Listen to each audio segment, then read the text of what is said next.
And one day I just looked and I realized I'm a combination of so many of these people, like just put together, and we're all just hand-me-downs of each other. So that's where this song came from. This isn't on the CD yet, but as soon as I can get back into a studio back in Nashville, this will be one of the first ones that we get to go in and cut. But this is called Hand-Me-Downs, and while we play this, think of the family that you love and adore and you're so happy that you're related to, and maybe the ones that you want to forget sometimes. I love my Aunt Mary's like, yes! Yeah!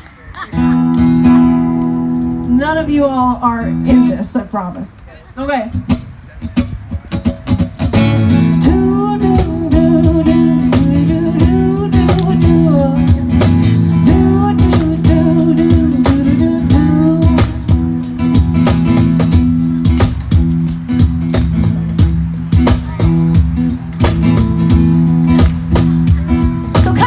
True story.